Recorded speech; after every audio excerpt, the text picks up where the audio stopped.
Okay, तो अभी तक हम लोगों ने देखा कि इक्वेशन ऑफ प्लेन हम लोग कैसे लिखते हैं। और अप्रोच वही था कि जो भी इंफॉर्मेशन दिया गया है उसको वेक्टर के फॉर्म में लिखा जाए, और फिर डॉट प्रोडक्ट ले लो, परपेंडिकुलर को ज़ीरो कर दो, या फिर पैरेलल है तो लैम्डा टाइम्स कुछ ले लो, या फिर तीनों कोप्लेनर हो गए तो फिर स्केलर ट्रिपल प्रोडक्ट को ज़ीरो कर दो। तो अप्रोच वही रहता था कि वेक्टर के फॉर्म में लाके उस टाइप से लिखें, और फिर अगर हम लोग को कोऑर्डिनेट के सिस्टम में जाना है तो फिर जो भी पोजीशन वेक्टर है, जैसे आर वेक्टर कोई भी है तो उसको एक्स वाई जेड कोऑर्डिनेट के टर्म्स में सोचो, या फिर एक्स वाई जेड दिया हुआ है तो एक्स आई प्लस वाई जे प्लस जेड के उस टर्म्स में सोचो। और इस तरीके से जो है हम लोग इंटरचेंज कर रहे थे वेक्टर फॉर्म में, और फिर जो भी कार्टेशियन फॉर्म जिसको भी कहते हैं। तो अब हम लोग नेक्स्ट क्या करेंगे, हम लोग लिखेंगे, देखेंगे कि इक्वेशन ऑफ लाइन कैसे लिखते हैं। तो अब जैसे प्लेन डिटरमाइन करने के लिए अलग अलग इन्फॉर्मेशन चाहिए रहता था, तो वैसे ही लाइन डिटरमाइन करने के लिए हम लोग को क्या इन्फॉर्मेशन चाहिए रहेगा कि it passes through a given point and has a given direction.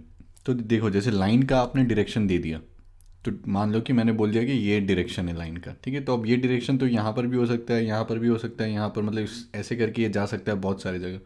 लेकिन अगर मैंने एक पॉइंट भी दे दिया कि एक ये पर्टिकुलर पॉइंट से ये पास कर रहा है, तब फिर इसका क्या हो गया ये लाइन का कि ये यहीं से जाएगा, है ना, क्योंकि ये पॉइंट से पास करना है तो यहाँ चला जाएगा, तो फिर ये पॉइंट से पास नहीं करेगा। तो ये पर्टिकुलर डायरेक्शन और ये पॉइंट से पास कर रहा है, ठीक है। या फिर it passes through two given points, तो एक पॉइंट ये है, एक पॉइंट ये है, तो दोनों से पास करने वाला यही लाइन हम लोग को मिलेगा, मतलब डायरेक्शन भी फिक्स हो गया और पॉइंट्स भी यहाँ पर हो गए, ठीक है। तो ये अलग अलग हम लोग को इन्फॉर्मेशन दिया रहेगा और हम लोग को इक्वेशन लिखना पड़ेगा। तो देखते हैं। तो सबसे पहला क्या है, equation of line in space passes through a given point and has a given direction. तो वेक्टर फॉर्म में देखते हैं। तो इसका मतलब क्या है कि एक तो हम लोग को डायरेक्शन एक पता है, तो डायरेक्शन पता है मतलब क्या कि उस डायरेक्शन में एक वेक्टर पता है, ठीक है, डी वेक्टर। या फिर कार्टेशियन फॉर्म में सोचेंगे तो उस लाइन का या उस डायरेक्शन का हम लोग को डायरेक्शन रेशियो पता है, ठीक है। तो ये सेम चीज़ है कि डी वेक्टर को A I cap plus B J cap plus C K cap सोचो, और ये direction ratio A B C हो गया, ठीक है। तो डायरेक्शन हम लोग को पता है, और हम लोग को एक पॉइंट पता है जिससे लाइन पास कर रहा है। और वेक्टर के फॉर्म में कैसे सोचेंगे वो पॉइंट को, पोजीशन वेक्टर दिया हुआ है, मतलब ए वेक्टर कुछ दिया हुआ है। और सेम चीज़ को हम लोग कार्टेशियन फॉर्म में कैसे सोचेंगे कि उसका कोऑर्डिनेट दिया हुआ है, तो x1 y1 z1। तो ये वेक्टर क्या होगा, ए वेक्टर कि x1 आई कैप प्लस y1 जे कैप प्लस z1 के कैप, ठीक है।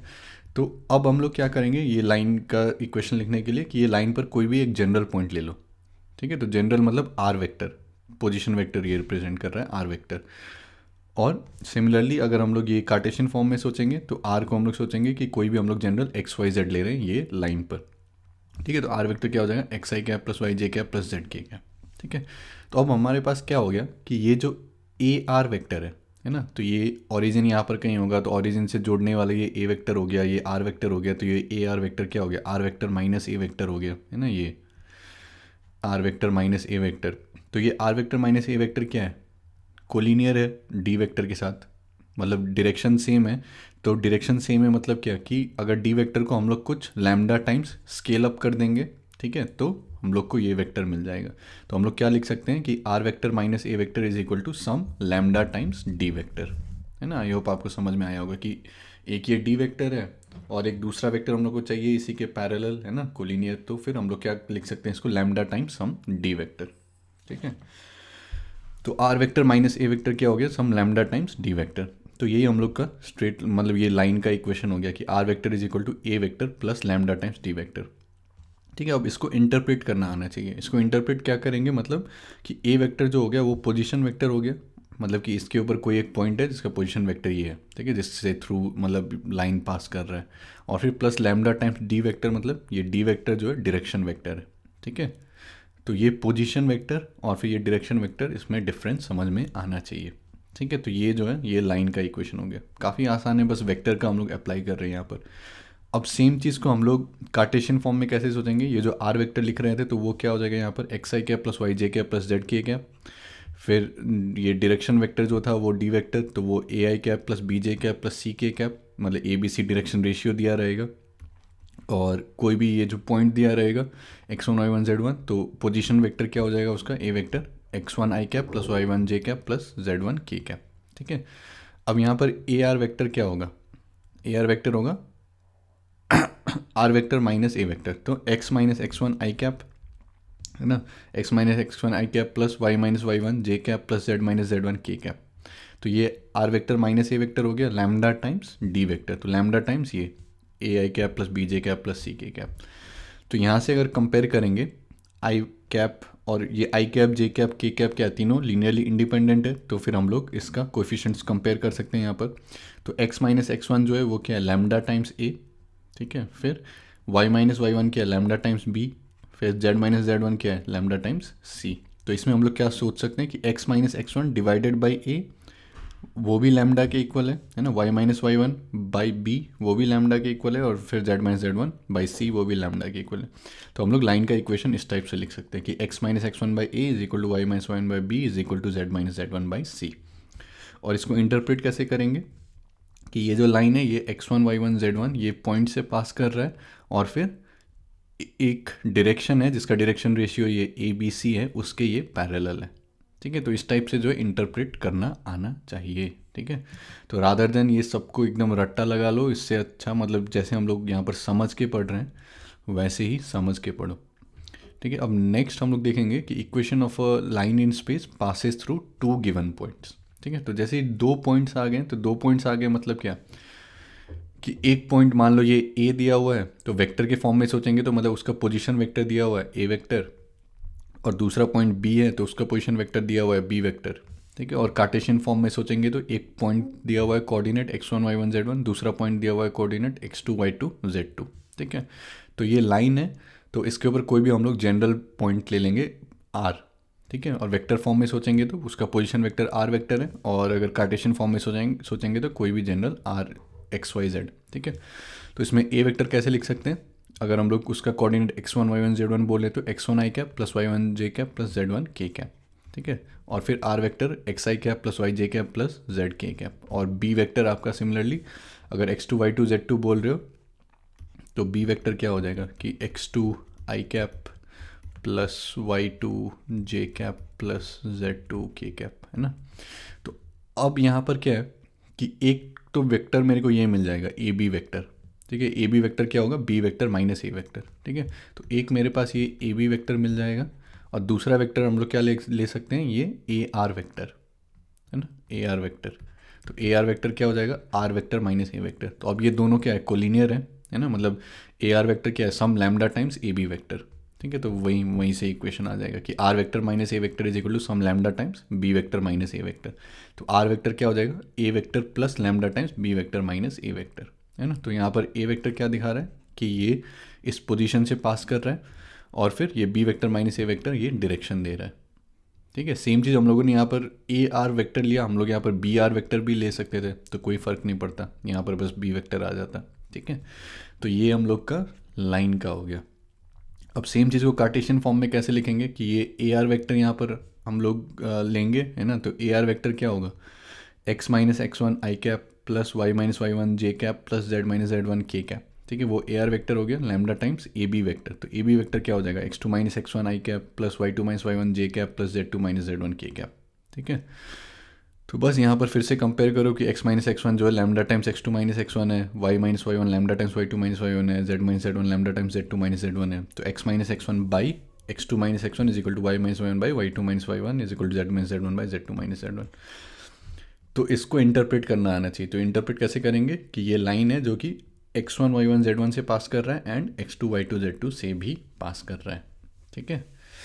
और सेम चीज़ जैसे मैंने कहा कि ए आर वेक्टर की जगह हम लोग बी आर वेक्टर भी ले सकते थे, है तो वो ऊपर में यहाँ पर x2 y2 z2 आ जाएगा, ठीक है। तो आई होप आप लोग को मज़ा आ रहा है। अगर बेसिक आप लोगों ने समझ रखा है, ठीक है, तो फिर ये सब में मज़ा आएगा, और नहीं तो फिर दिक्कत लगेगा। तो अगर मैं समराइज़ करूँ अभी तक हम लोगों ने जो भी किया है लाइन का, तो हम लोगों ने क्या किया था पहला केस में कि एक लाइन है जो कि कोई एक पॉइंट से पास कर रहा है ए, मतलब उसका पोजीशन वेक्टर ए वेक्टर है, या फिर कोऑर्डिनेट उसका x1 y1 z1 है, और फिर वो लाइन पैरेलल है एक गिवन डायरेक्शन को या फिर एक गिवन वेक्टर को, ठीक है, डी वेक्टर, या फिर उसका डायरेक्शन रेशियो जो है ए बी सी है, ठीक है। तो उसका लाइन हम इक्वेशन हम लोग कैसे लिख सकते हैं r vector is equal to a vector plus lambda times D vector. इसको सोचना कैसे है कि यहाँ पर कोई भी जनरल आपने आर वेक्टर लिया तो ये are vector minus A vector क्या हो जाएगा some lambda times D vector, ठीक है। और सेम चीज़ यहाँ पर कि आर वेक्टर माइनस ए वेक्टर वो एक्स माइनस एक्स वन हो जाएगा y minus Y one z minus Z one, ठीक है। तो वो इसके पैरेलल है, तो सम लैम्डा टाइम्स ये हो जाएगा, तो x minus x one by A is equal to Y minus Y one by B is equal to Z minus Z one by c. ठीक है, और फिर 2 पॉइंट्स अगर पास कर रहे हैं तो फिर से वही कि r vector minus A vector is equal to some lambda times b vector minus A vector, है ना। तो उसी को हम लोगों ने यहाँ पर लिखा है। और फिर यहाँ पर कि कोई भी जनरल ले लो, x minus x one by फिर x2 minus x one is equal to Y minus one by y two minus Y one is equal to Z minus Z one by z two minus Z one. ठीक है, अब next ये सारा देखोगे कि ये बस वेक्टर अलजेब्रा में जो सब हम लोगों ने पढ़ा है ये बस उसी का एप्लीकेशन है। ठीक है, अब एंगल बिटवीन टू लाइंस, तो मान लो एक लाइन मेरे को दिया हुआ है L1, ठीक है, उसका ये डायरेक्शन रेशियोज हम लोग को दे दिया है A1 B1 C1। तो जैसे ही डायरेक्शन रेशियो दिया हुआ है तो उसका मतलब दिमाग में हम लोग को क्या सोचना है कि ये लाइन के अलॉन्ग एक वेक्टर हम लोग लिख सकते हैं N1 वेक्टर, जो कि है A1 i cap plus B1 j cap plus C1 k cap, है ना। तो ये लाइन L1 के अलॉन्ग एक वेक्टर हो गया। ठीक है, फिर ये लाइन L2 है, इसका direction ratio A2 B2 C2 दिया हुआ है, तो मतलब इसके अलॉन्ग एक वेक्टर लिख सकते हैं N2 वेक्टर, वो है A2 i cap plus B2 j cap plus C2 k cap. ठीक है, तो अब ये N1 वेक्टर हो गया, ये N2 वेक्टर हो गया, दोनों वेक्टर के बीच में एंगल निकालना हमें आता है। कैसे निकालते हैं, दोनों का डॉट प्रोडक्ट ले लो, तो N1 vector dot N2 vector is equal to mod N1 vector times mod N2 vector times cos theta. अब कॉस थीटा क्या हो जाएगा, N1 dot N2 divided by mod of N1 into mod of N2। ठीक है, और ये N1 dot N2 क्या होगा कि A1 A2 plus B1 B2 plus C1 C2, है ना। और फिर मॉड N1 क्या हो जाएगा, square root of A1 square plus B1 square plus C1 square, mod N2 हो जाएगा square root of A2 square plus B2 square plus C2 square. ठीक है, तो ये कॉस थीटा हो जाएगा। बहुत सारे लोग इसको रटते भी है फॉर्मूला को, लेकिन काफ़ी आसानी है, मतलब एक वेक्टर है दूसरा वेक्टर है, दोनों के बीच में बस एंगल निकालना है। ठीक है, तो काफ़ी सिंपल सा कॉन्सेप्ट है। तो ये सारा देखोगे पूरा 3D जो है बस वेक्टर एल्जेब्रा को हम लोग अप्लाई कर रहे हैं। ठीक है, अब नेक्स्ट जो है वो काफ़ी सारे क्वेश्चन सॉल्व करने में काफ़ी काम आता है, वो ये है कि पैरामेट्रिक फॉर्म। तो पैरामेट्रिक फॉर्म का मतलब क्या है कि जैसे एक लाइन दिया हुआ है और फिर उसको वो बोला गया कि कोई एक डायरेक्शन के पैरेलल है ना, जिसका डायरेक्शन रेशियो ABC है, और एक कोई भी पर्टिकुलर पॉइंट है x1 y1 z1, वहाँ से ये पास कर रहा है। ठीक है, तो इसका इक्वेशन हम लोगों ने देखा था कि हम लोग इसको इस टाइप से लिख सकते हैं कि x minus x one by A is equal to Y minus Y one by B is equal to Z minus Z one by c, और ये सारे इक्वल टू हम लोग लैम्डा कर सकते हैं, है ना। तो इसमें ये लैम्डा क्या रिप्रेजेंट करता है कि हम लोग ये जो पॉइंट है इससे हम लोग कितना दूर है ना। तो मतलब इसको हम लोगों ने कैसे निकाला था कि कोई भी जनरल पॉइंट यहाँ पर ले लिया था आर वेक्टर सोच सकते हो एक्स वाई जेड, तो एक्स माइनस एक्स वन है ना, y minus Y one, z minus Z one, तो ये दिखाता है कि इस पॉइंट से हम लोग कितने दूर है ना। तो वो लैम्डा अगर उसको एक पैरामीटर मैंने सोच लिया, तो वो पैरामीटर का वैल्यू जैसे जैसे मैं चेंज करते रहूँगा वैसे वैसे मुझे अलग अलग पॉइंट्स मिलते रहेंगे। ठीक है, तो उसी को जो हम लोग पैरामेट्रिक फॉर्म कहते हैं, मतलब कि जितने भी पॉइंट्स हैं ये लाइन पर उसको हम लोग एक पैरामीटर के फॉर्म में रिप्रेजेंट कर रहे हैं। ठीक है, तो एक ये लैम्डा पैरामीटर हो गया, तो हम लोग क्या लिख सकते हैं, x is equal to lambda a plus x one, है ना। फिर y is equal to lambda b plus Y one, z is equal to lambda c plus z one. अगर लैम्डा ज़ीरो हो जाता है तब फिर क्या होगा वो कि x1 y1 z1, तो वो ये पॉइंट को रिप्रेजेंट करेगा। और जैसे ही लैम्डा का वैल्यू चेंज होते रहेगा वो बाकी जितने भी पॉइंट्स है लाइन पर वो सारे पॉइंट्स को वो रिप्रेजेंट करते रहेंगे। ठीक है, तो कोई भी जनरल पॉइंट हम लोग इस टाइप से ले सकते हैं कि lambda a plus x one, lambda b plus Y one, lambda c plus z one. ठीक है, तो अब इस लेने का फ़ायदा क्या है कि हम लोग को अगर कोई भी अब वो जो पॉइंट है कोई नया पॉइंट चाहिए जो कि कुछ और एक प्रॉपर्टी सेटिस्फाई कर रहा है। ठीक है, मान लो कि बोल दिया है कि वो जो नया पॉइंट हम लोग को चाहिए वो कोई एक और लाइन पर भी लाई कर रहा है। ठीक है, तो बस हम लोग क्या करेंगे कि ये पॉइंट लेंगे और इसको उस इक्वेशन में डाल देंगे और वहाँ से लैम्डा का वैल्यू निकाल लेंगे, और लैम्डा का वैल्यू जैसे निकलेगा तो फिर वो पॉइंट हमें मिल जाएगा। ठीक है, तो इसी का एप्लीकेशन है कि अगर मान लो हम लोग को इंटरसेक्शन ऑफ टू लाइन्स निकालना है, मतलब कि कहाँ पर इंटरसेक्ट कर रहा है। ठीक है, तो मान लो एक लाइन मेरे को ये दिया हुआ है कि x minus x one by a one is equal to Y minus one by b one is equal to Z minus Z one by c one, मतलब कि ये जो लाइन है x1 y1 z1 से पास कर रहा है और फिर a1 b1 c1 के ये पैरेलल है। और दूसरा लाइन दिया हुआ है जो कि x2 y2 z2 से पास कर रहा है और a2 b2 c2 के पैरेलल है। ठीक है, तो हम लोग को अब अगर इंटरसेक्शन पॉइंट चाहिए तो हम लोग ये जो लाइन है L1 इस पर मान लो कि हम लोगों ने कोई भी एक जनरल पॉइंट ले लिया। ठीक है। तो जनरल पॉइंट ले लिया मतलब क्या कि हम लोग लैम्डा के फॉर्म में लिख रहे हैं कि lambda A1 plus X1, lambda B1 plus Y1, lambda C1 plus Z1, ठीक है। तो अब अगर ये पॉइंट इंटरसेक्टिंग पॉइंट है तो इसका मतलब क्या होगा कि ये लाइन, मतलब ये पॉइंट लाइन 2 पर भी लाई कर रहा है ना। तो अगर ये पॉइंट लाइन 2 पर लाई कर रहा है तब फिर बस ये वाला जो है ये पॉइंट इसको सेटिस्फाई करेगा लाइन 2 को। तो ये x के जगह पर हम लोग ये डाल सकते हैं lambda A1 plus X1, y की जगह पर ये डाल दो lambda B1 plus Y1, lambda C फिर z की जगह पर ये डाल दो। तब फिर यहाँ से इक्वेशन हम लोग सॉल्व कर सकते हैं, ठीक है। तो वहाँ से लैम्डा का वैल्यू हम लोग को मिल जाएगा। तो जैसे ही लैम्डा का वैल्यू मिल गया तो फिर यहाँ पर डाल दो लैम्डा का वैल्यू और फिर वो आपको पॉइंट दे देगा, ठीक है। तो इस टाइप से जो है हम लोग यूज़ कर सकते हैं ये पैरामेट्रिक फॉर्म। और पैरामेट्रिक फॉर्म में होगा क्या कि एक तो इक्वेशन यहाँ से मिलेगा, है ना, ये दोनों ये इक्वालिटी लेने से मिलेगा और फिर दूसरा एक ये बाकी दोनों इक्वालिटी लेने से मिलेगा। तो लैम्डा जो है दोनों को सेटिस्फाई करना पड़ेगा, मतलब एक को सॉल्व करने से जो लैम्डा का वैल्यू आ रहा है वो फिर दूसरे को सॉल्व करने से होगा, ठीक है। और अगर वैसा नहीं हो रहा है, कुछ कॉन्फ्लिक्टिंग आ गया, ठीक है, तो उसका मतलब क्या है कि लाइंस इंटरसेक्टिंग नहीं है, कोई भी ऐसा पॉइंट नहीं है जो कि सेटिस्फाई करेगा, ठीक है। तो ये सब हम लोग जब क्वेश्चन सॉल्व करेंगे जेईई मेंस का तो उस टाइम पर हम लोग देखेंगे। अब इसके अलग अलग एप्लीकेशन है। तो मान लो कि मेरे को क्या चाहिए कि foot of perpendicular from a point on to a line. तो मान लो कि मेरे पास एक ये लाइन L दिया हुआ है, ठीक है, जो X1 Y1 Z1 से पास कर रहा है और सम ABC के पैरेलल है, ठीक है। तो ये लाइन का इक्वेशन इस टाइप से दिया हुआ है। और फिर एक कोई भी ये पॉइंट है A X0 Y0 Z0 और इससे मैंने ये लाइन के ऊपर जो एक परपेंडिकुलर ड्रॉप दिया। तो अब मेरे को ये वाला जो परपेंडिकुलर ये जो पॉइंट है, ठीक है, ये इसका मेरे को कोऑर्डिनेट लिखना है, ठीक है। तो मैं क्या कहूँगा कि ये जो लाइन है, लाइन के ऊपर मैं कोई भी एक जनरल पॉइंट ले लूँगा, ठीक है, lambda A plus X1, lambda B plus Y1, lambda C plus Z1। अब मैं क्या कहूँगा कि ये जो भी पॉइंट में मैं इंटरेस्टेड हूँ M, ये उसका कोऑर्डिनेट है, ठीक है। मतलब कि जो भी लैम्डा का वैल्यू मैं इवेल्युएट करूँगा उसके लिए ये मेरे को ये जो भी परपेंडिकुलर ये फुट है उसका कोऑर्डिनेट मिल जाएगा, ठीक है। तो जैसे ही मैंने ये कह दिया कि ये पर्टिकुलर लैम्डा का वैल्यू इस पॉइंट को रिप्रेजेंट कर रहा है, तो अब हम लोग क्या सोच सकते हैं कि ये लाइन के अलॉन्ग एक वेक्टर क्या है, एन वेक्टर, है ना। N vector is equal to AI cap plus BJ cap plus CK cap, ठीक है।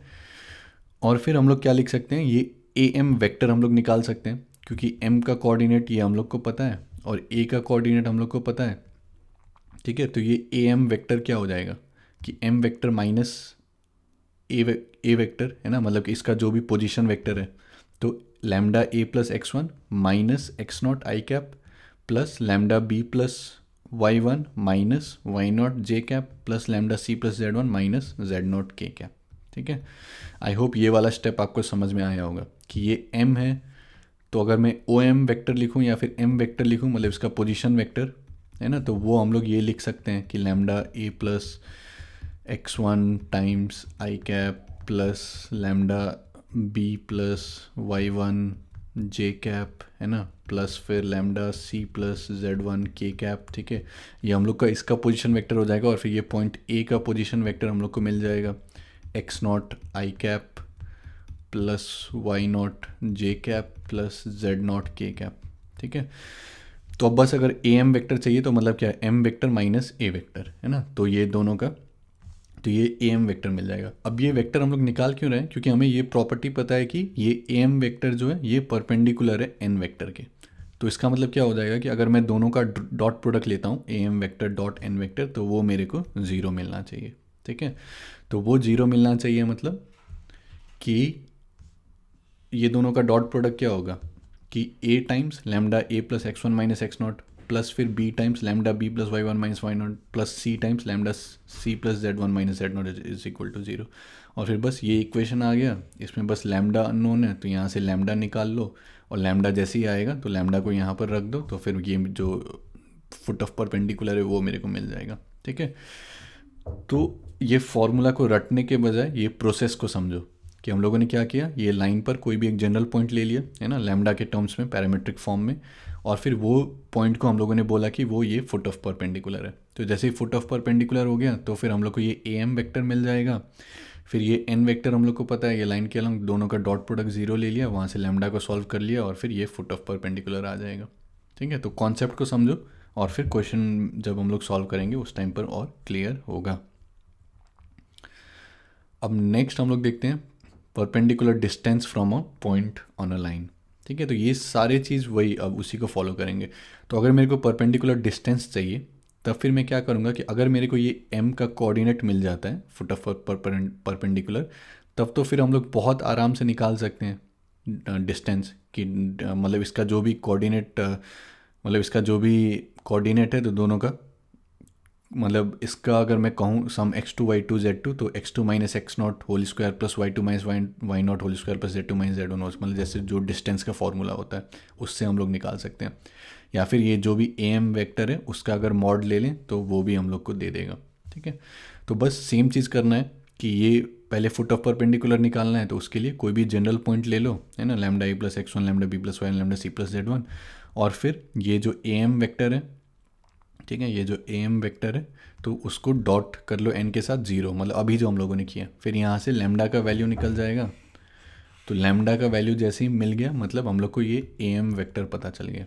ठीक है, तो am वेक्टर पता चल गया तो फिर ये फुट ऑफ मतलब ये परपेंडिकुलर डिस्टेंस क्या होगा, ये am का मैग्नीट्यूड है ना, तो स्क्वायर रूट ऑफ इसका स्क्वायर प्लस इसका स्क्वायर प्लस इसका स्क्वायर। तो या तो ऐसे सोचो या तो फिर m का कोऑर्डिनेट मिल गया, तो m का कोऑर्डिनेट मिल गया मतलब दोनों का डिस्टेंस फार्मूला से ये हम लोग डिस्टेंस निकाल सकते हैं। ठीक है, तो ये सारा हम लोग कॉन्सेप्ट अभी समराइज़ कर रहे हैं और ये सब एज अ क्वेश्चन सोच सकते हो आप लोग कि कुछ कुछ मतलब यहाँ पर हम लोग जनरल एक्स वाई जेड के टर्म्स में सोच रहे हैं और क्वेश्चन में आप लोग को instead of x Y z x not y not z nought a B c कुछ नंबर्स दे देगा और फिर बोलेगा कि इवेलुएट करो।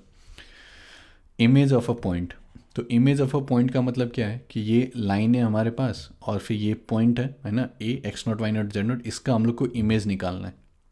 तो इमेज का मतलब क्या है कि अगर मैं इसके ऊपर परपेंडिकुलर ड्रॉप देता हूँ, है ना, और फिर इसको एक्सटेंड कर देता हूँ, तो ये ए एम जितना डिस्टेंस है ये एम ए डैश भी उतना ही डिस्टेंस है। मतलब कि ये जो फुट ऑफ परपेंडिकुलर है ये मिड पॉइंट होगा ए और उसका इमेज का। ठीक है, ये a x not y not z naught है और ये ए डैश मान लो कि इसका इमेज है, तो उसका मतलब क्या होगा कि ये ए एम जितना डिस्टेंस है एम ए डैश भी उतना ही होगा। ठीक है, तो ये m जो है वो मिड पॉइंट होगा। ठीक है, ये a और a डैश का। ठीक है, तो ये m हम लोग को निकालना आता है ना, सेम चीज़ कि पैरामेट्रिक फॉर्म में लो lambda a plus x one lambda b plus Y one lambda c plus z one, फिर ये a m vector dot n vector को 0 कर दो तो वहाँ से हम लोग को लैम्डा का वैल्यू मिल जाएगा। लैम्डा का वैल्यू मिल गया मतलब m मिल गया। तो अगर मेरे को a पता है, मिड पॉइंट पता है, तो ये p का कोऑर्डिनेट हम लोग आराम से निकाल सकते हैं, है ना। ये p का कोऑर्डिनेट या फिर a डैश अगर इसको इमेज कहें, ठीक है, तो इसको अगर मैं पी क्यू आर कह रहा हूँ, ठीक है, और इसको अगर मैं x nought y not z nought कह रहा हूँ, ठीक है, तो क्या होगा कि p plus X naught by two is equal to M का जो भी x कोऑर्डिनेट है, तो वो क्या है lambda a plus x one. ठीक है, तो यहाँ से p निकल जाएगा मेरा। फिर q plus Y naught by two is equal to जो भी m का y कोऑर्डिनेट है, फिर r plus Z naught by two is equal to इसका z कोऑर्डिनेट। ठीक है, तो समझ के पढ़ो चीज़ों को तो ज़्यादा इंटरेस्टिंग लगेगा। अब नेक्स्ट हम लोग आते हैं shortest distance between skew lines. तो स्क्यू लाइंस का मतलब क्या होता है कि ये दो ऐसे लाइंस हैं जो कि नॉन पैरेलल हैं और नॉन इंटरसेक्टिंग हैं। ठीक है, तो अब सोचोगे कि ये कैसे हो सकता है।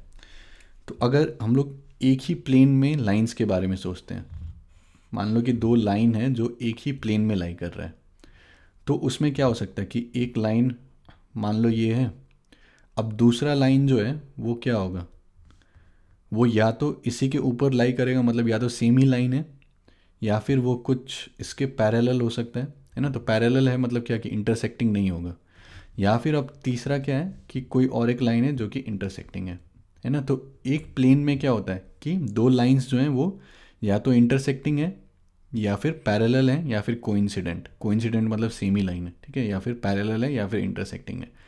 लेकिन अगर हम लोग दो लाइंस को कंसीडर करें जो कि सेम प्लेन में नहीं है, ठीक है, तो जैसे अगर मैं आप लोगों को यहाँ पर दिखाऊं, तो ये पेपर एक प्लेन हो गया, ये पेपर दूसरा प्लेन हो गया। ठीक है, अब मान लो कि ये दोनों प्लेन्स जो हैं वो पैरेलल है। ठीक है, तो अब आप कोई भी लाइन इस प्लेन के ऊपर सोचो। ठीक है, और फिर ये जो दूसरा प्लेन है इसके ऊपर आप दूसरा लाइन सोचो। ठीक है, तो वो उसको ऐसे भी सोच सकते हो कि आप जिस रूम में अभी बैठे हो, तो रूम का जो ऊपर का जो फ्लोर है, मतलब ऊपर का फ्लोर नहीं, मतलब जो जो भी कहते हो उसको, रूफ कहते हो, मतलब ऊपर वाला जो है, ठीक है, वो वाला एक प्लेन समझ लो, और फिर ये जो नीचे आप लोगों का फ्लोर है उसको एक प्लेन समझ लो। ठीक है, और एक लाइन सोचो कि जो ऊपर वाले प्लेन में है। ठीक है, और दूसरा लाइन सोचो कि जो ये नीचे फ्लोर वाले प्लेन में, तो ये दोनों अलग अलग प्लेन्स में। ठीक है, तो ये ना तो पैरेलल होंगी और ना ही इंटरसेक्टिंग होंगी। तो ऐसे जो दो लाइंस हैं इसको हम लोग स्क्यू लाइंस कहते हैं। मतलब कि ये दोनों अलग ही प्लेन में हैं, और ठीक है, और फिर ना ये इंटरसेक्टिंग है और ना ये पैरेलल है। ठीक है, तो इसको जो है हम लोग स्क्यू लाइंस कहते हैं। तो इसको इस टाइप से विजुअलाइज कर सकते हो कि एक रूम में इसको ये ऊपर वाला प्लेन है। ठीक है, उसमें ये लाइन लाई कर रहा है, और फिर नीचे वाला जो प्लेन है उसमें दूसरा लाइन लाई कर रहा है। ठीक है, तो इस टाइप से सोच सकते हो स्क्यू लाइंस के बारे में। अब इन दोनों के बीच में हम लोग को शॉर्टेस्ट डिस्टेंस चाहिए। ठीक है, तो शॉर्टेस्ट डिस्टेंस का मतलब क्या होता है कि कभी भी दो कर्व्स के बीच में अगर शॉर्टेस्ट डिस्टेंस चाहिए, तो शॉर्टेस्ट डिस्टेंस अलोंग वो डायरेक्शन होगा जो कि दोनों के ऊपर परपेंडिकुलर है। ठीक है, मतलब कि यहाँ पर मतलब ये स्ट्रेट लाइन होगा, तो ये इसके ऊपर भी परपेंडिकुलर है और इसके ऊपर भी परपेंडिकुलर है। तो इसके अलोंग मतलब इसका जो भी लेंथ होगा उसको हम लोग शॉर्टेस्ट डिस्टेंस कहते हैं। ठीक है, तो ये दोनों लाइंस अगर हम लोग ले रहे हैं, तो शॉर्टेस्ट डिस्टेंस अगर चाहिए तो फिर वो शॉर्टेस्ट डिस्टेंस होगा अलोंग दिस डायरेक्शन, मतलब जिसके ऊपर ये भी परपेंडिकुलर है, ये भी परपेंडिकुलर है। ठीक है, तो इस टाइप से जो है हम लोग शॉर्टेस्ट डिस्टेंस निकाल सकते हैं। ठीक है, अब एग्जैक्टली निकालेंगे कैसे?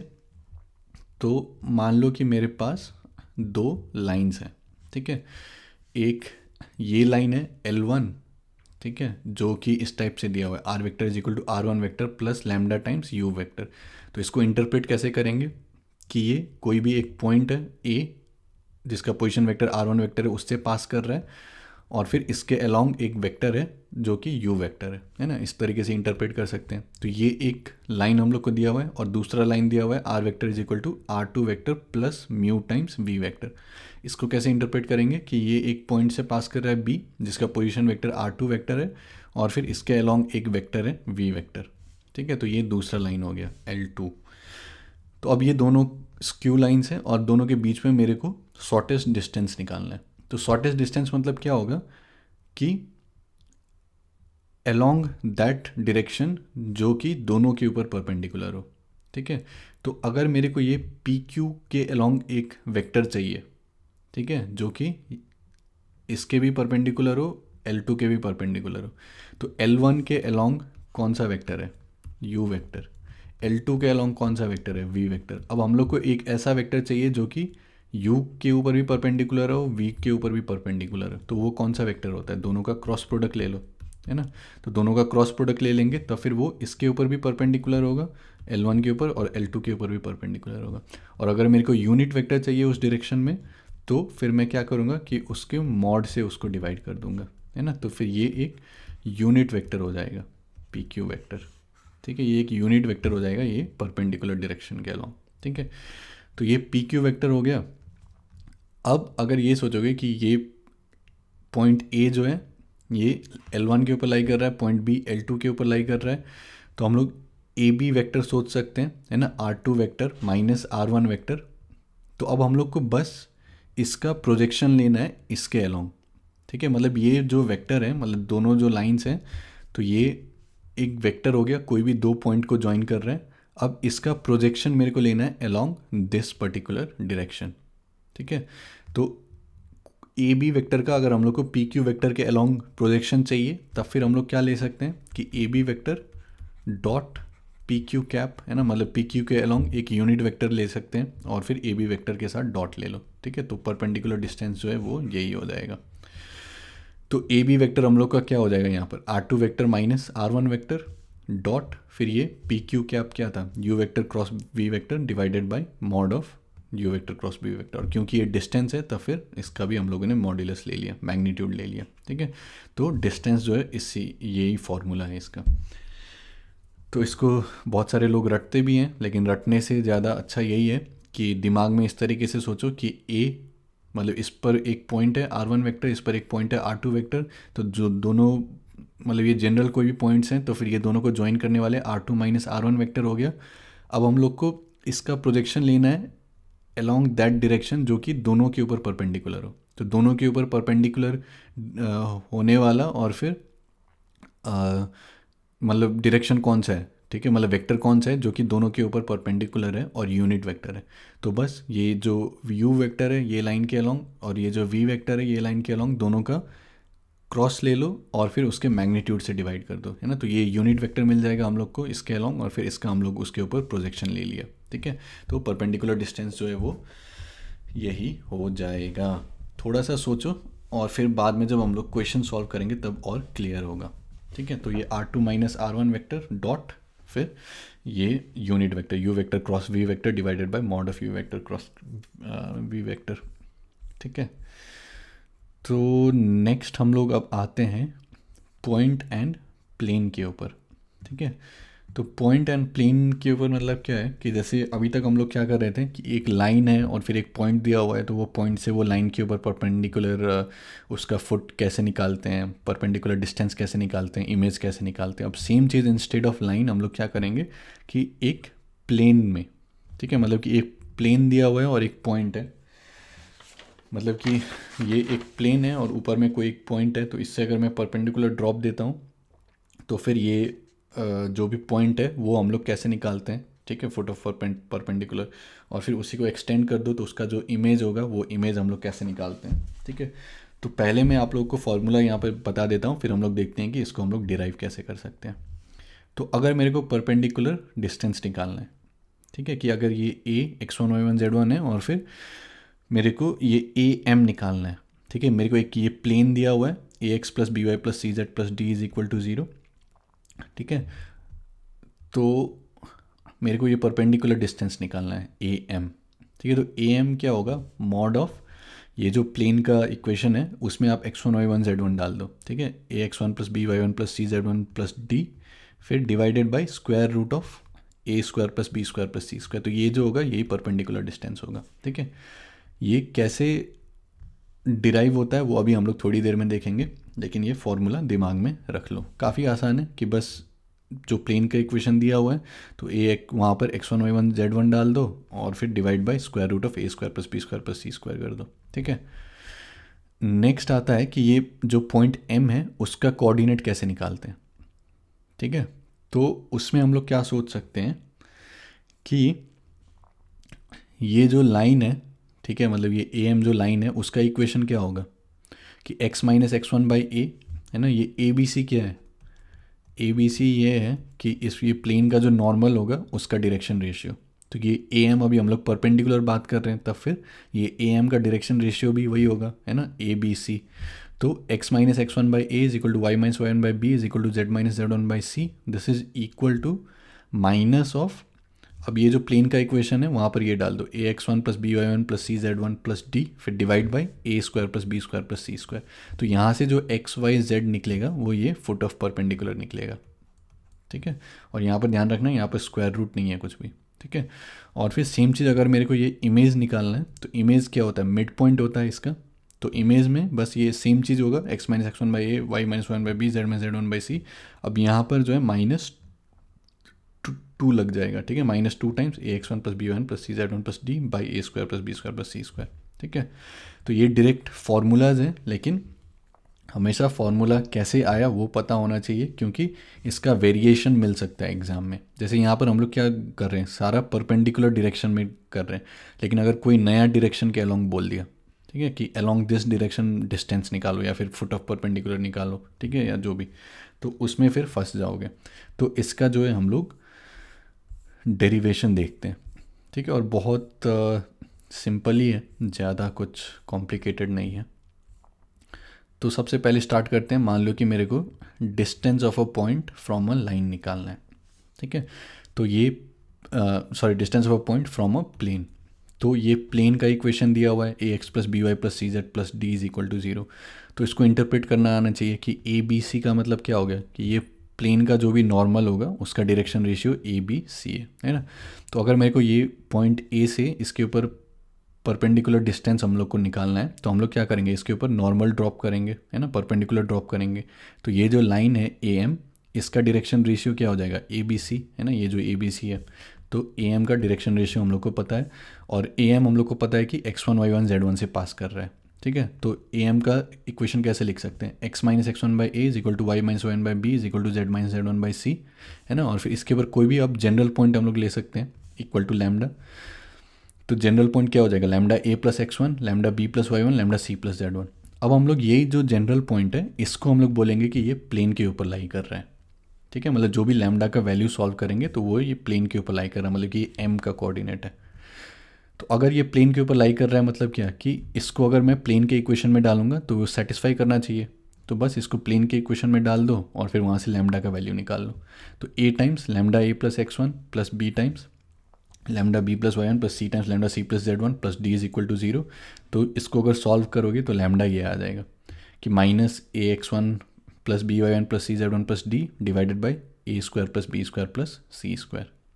ठीक है, तो ये हम लोग का लैम्डा आ गया। तो लैम्डा को यहाँ पर डाल के हम लोग ये एक्स वाई जेड निकाल सकते हैं। तो एक्स वाई जेड मतलब क्या कि ये एम का कोऑर्डिनेट निकल जाएगा, फुट ऑफ परपेंडिकुलर निकल जाएगा। ठीक है, और फुट ऑफ परपेंडिकुलर अगर निकल गया तब फिर डिस्टेंस फार्मूला से ये डिस्टेंस निकाल लो। ठीक है, या फिर कैसे सोच सकते हैं इसको कि इसका क्या था, lambda a plus x one, है ना, कोऑर्डिनेट। तो lambda a plus x one minus x one का square plus lambda b plus Y one minus Y one का square plus lambda c plus z one minus Z one का square root, ये जो है यही आपका distance होगा। तो ये एक्स वन कैंसिल हो जाएगा, है ना, ये y one cancel, z one cancel. तो यहाँ से square root of lambda square times a square plus C square आ जाएगा, और फिर लैम्डा स्क्वायर को बाहर निकालेंगे तो मॉड ऑफ लैम्डा आएगा, square root of A square plus B square plus C square. तो मॉड ऑफ लैम्डा मतलब क्या, मॉड ऑफ ये चीज़। ठीक है, तो mod of minus A x one plus B one plus C Z one plus D by A square plus B square plus C square times square root of A square plus B square plus C square. तो इसी में mod of this, तो ये minus चला जाएगा, तो mod of A x one plus B one plus C Z one plus D divided by ये square root और ये हट के यहाँ पर square root of A square plus B square plus C square. ठीक है, तो ये फॉर्मूला अगर याद कर लोगे तो बहुत सारे जगह जो है ये टाइम बच जाएगा ये डिराइव करने का। लेकिन डेरिवेशन भी काफ़ी आसान है कि हम लोगों ने क्या बोला कि ये प्लेन है, प्लेन के परपेंडिकुलर जो नॉर्मल है उसका direction ratio A B C है। तो यहाँ पर अगर हम लोग ए से परपेंडिकुलर ड्रॉप देते हैं मतलब ये ए एम का ये डायरेक्शन रेशियो हो जाएगा ए बी सी। तो फिर ये ए एम का हम लोग इक्वेशन लिख सकते हैं, x minus x one by A is equal to Y minus one by B is equal to Z minus Z one by C is equal to lambda. फिर कोई भी जनरल पॉइंट ले लिया इसके ऊपर, तो lambda a plus x one, lambda b plus Y one, lambda c plus z one. फिर ये जो पॉइंट है ये प्लेन के ऊपर लाई करना चाहिए, तो प्लेन के इक्वेशन में डाल के लैम्डा का वैल्यू निकाल लिया। फिर जैसे ही लैम्डा निकल गया मतलब ये एम का कोऑर्डिनेट मिल गया, तो एम का कोऑर्डिनेट मिल गया मतलब ये ए एम डिस्टेंस निकाल सकते हैं। ठीक है, तो बस ये लैम्डा का वैल्यू जो है याद रख सकते हैं इस टाइप से। तो अगर मेरे को फुट ऑफ परपेंडिकुलर निकालना है तो बस यहाँ पर डाल दो कि x minus x one by A is equal y minus one by B is equal z minus Z one by C is equal to ये minus A x one plus B one plus C Z one plus D by A square plus B square plus C square. तो वहाँ से foot of perpendicular निकल जाएगा, और अगर distance निकालना है तो सीधा ये लगा सकते हैं कि mod of A x one plus B one plus C Z one plus D divided by square root of A square plus B square plus C square. ठीक है, तो इसी चीज़ का अगर फुट ऑफ परपेंडिकुलर निकालना है तो फिर से सेम चीज़ करो, मतलब अभी जो हम लोगों ने एक्सप्लेन किया उसको मैं फिर से एक्सप्लेन कर देता हूँ कि ये प्लेन है, a x plus B Y plus C Z plus d equal to zero दिया हुआ है। तो नॉर्मल का डायरेक्शन रेशियो क्या हो जाएगा, ए बी सी, है ना। तो ए एम का डायरेक्शन रेशियो हो गया ए बी सी, और फिर ए एम जो यहाँ से पास कर रहा है x one Y Z one, तो ए एम का इक्वेशन हो गया ये x minus x one by A equal to Y minus Y by B Z minus Z one by C equal to lambda. ये M को हम लोग बोल रहे हैं प्लेन के ऊपर लाई कर रहा है, तो lambda a plus x one, lambda b plus Y one, lambda c plus z one, ये प्लेन के ऊपर लाई कर रहा है तो इसको सेटिस्फाई करेगा। तो यहाँ से लैम्डा का वैल्यू सॉल्व कर लो, और लैम्डा का वैल्यू जैसे ही सॉल्व कर लिया तो फिर इन लैम्डा को यहाँ पर डाल दो, है ना। तो ये एक्स वाई जेड जो है हम लोग बोल रहे हैं कि एम का कोऑर्डिनेट है, तो ये आ जाएगा। ठीक है, कि x minus x one by A equal to Y minus one by B is equal to Z minus Z one by C is equal to, ये याद रखना कि माइनस ऑफ, फिर ये जो प्लेन का इक्वेशन है उसमें x one Y one Z one डाल दो, ठीक है, तो a x one plus B one plus C Z one plus D by फिर a square plus B square plus C square, यहाँ पर स्क्वायर रूट नहीं आएगा, ये ध्यान में रखना, ठीक है। तो फुट ऑफ परपेंडिकुलर आ गया, परपेंडिकुलर डिस्टेंस आ गया, अब बस अगर इमेज निकालना है, ठीक है। तो इमेज क्या होगा कि या तो पहले फुट ऑफ परपेंडिकुलर निकाल लो, तो अगर मेरे को ये ए पता है, एम पता है, ठीक है, और ए डैश निकालना है, ठीक है, ए का कोऑर्डिनेट पता है, एम इसका मिड पॉइंट है, और ए डैश का कोऑर्डिनेट निकालना है, तो कोऑर्डिनेट तो आराम से निकल जाएगा, है ना, ए डैश का जो भी कोऑर्डिनेट है प्लस ए का coordinate divide by 2 is equal to M का कोऑर्डिनेट, तो वहाँ से ए डैश निकल जाएगा, ठीक है। तो इसी चीज़ को यहाँ पर लिखा है हम लोगों ने कि ये एम का कोऑर्डिनेट कैसे निकालते हैं फुट ऑफ परपेंडिकुलर का, कि X two minus x one by A is equal to Y two minus one by B is equal to Z two minus Z one by C is equal to minus of A x one plus B one plus C Z one plus D by A square plus B square plus C square, ये अभी हम लोगों ने देखा है ना। तो यहाँ से ये फुट ऑफ परपेंडिकुलर ये एम का है, ठीक है। अब अगर ये इमेज मान लो कि मैं x3 y3 z3 कह रहा हूँ, तो क्या होगा कि x1 plus X three by two is equal to x2, है ना, y3 plus Y one by two is equal to y2, z3 plus z1 by two is equal to z2, तो ये x2 के जगह पर हम लोगों ने इसको डाल दिया, ठीक है, x3 plus x one by two minus x1 y3 plus Y one by two and so on. तो इसको सॉल्व अगर करोगे, ठीक है, तो लास्ट में ये आ जाएगा कि x3 minus x one by a, y3 minus one by b, z3 minus z1 by c, और ये जो 2 है ये यहाँ पर ट्रांसफ़र हो जाएगा, ठीक है। तो अगर इमेज निकालना है तो सेम चीज़ x minus x one by a, y minus one by B, Z minus Z one by c, और यहाँ पर जो है माइनस 2 टाइम्स ये आ जाएगा, ठीक है। तो हम लोगों ने स्टार्टिंग में जो चीज़ देखा था, ये सारे तीनों जो फार्मूला देखे थे, तो अभी ये ज़्यादा सेंस बनेगा आप लोगों को, है ना, क्योंकि हम लोगों ने डेरिवेशन देख लिया इसका। तो कोई भी प्लेन दिया हुआ है, पॉइंट दिया हुआ है, परपेंडिकुलर डिस्टेंस निकालना है, तो सीधा मॉड ऑफ ये एक्स वाई जेड की जगह पर इसको डाल दो, x one Y one Z one, और मॉड ऑफ ये आ जाएगा, और square divided by square root of A square plus B square plus C square, तो इससे हम लोग को परपेंडिकुलर डिस्टेंस मिल जाएगा।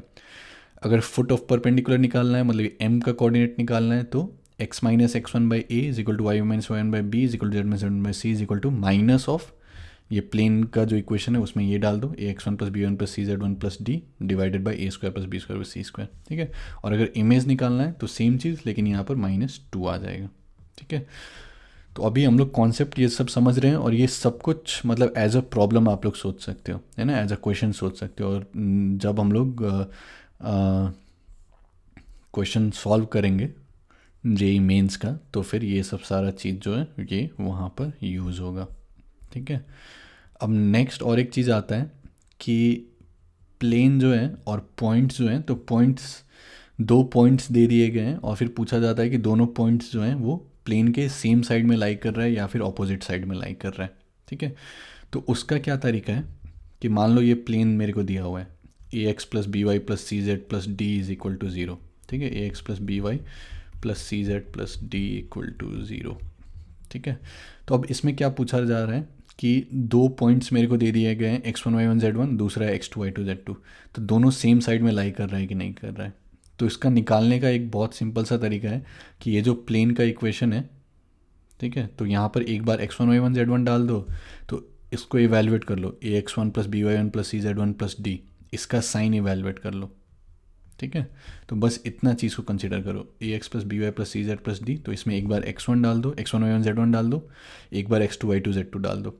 अगर दोनों का सेम साइन आता है, ठीक है, तो मतलब दोनों सेम साइड में, ठीक है, सेम साइन सेम साइड, तो या तो दोनों ग्रेटर देन 0 आएगा, मतलब प्लेन के ऊपर है दोनों, या फिर दोनों लेस देन 0 आएगा तो दोनों प्लेन के नीचे है, ठीक है। तो सेम साइन सेम साइड, या फिर अगर ऑपोजिट साइन आ गया, मतलब एक X one Y one Z one डालने पे एक ग्रेटर देन 0 आ गया, एक लेस देन 0 आ गया, ठीक है। तो इसमें ये हम लोग बोलेंगे कि ऑपोजिट साइड्स में लाई कर रहा है, ठीक है, opposite sign opposite side, same sign same side, ठीक है। तो इसके पूरा डेरिवेशन में हम लोग नहीं जा रहे हैं, इसको सोच सकते हैं, मतलब आसानी है, लेकिन जब हम लोग स्ट्रेट लाइन पढ़ेंगे तब हम लोग थोड़ा और इसका डेरिवेशन के बारे में सोचेंगे। लेकिन अभी के लिए ऐसे सोच सकते हो कि a x plus B Y plus C Z plus d, ये अगर ये जो पॉइंट है प्लेन के ऊपर लाई करता है, तब वो पॉइंट को इसमें डालेंगे तो वो चीज़ क्या हो जाएगा, ज़ीरो, है ना।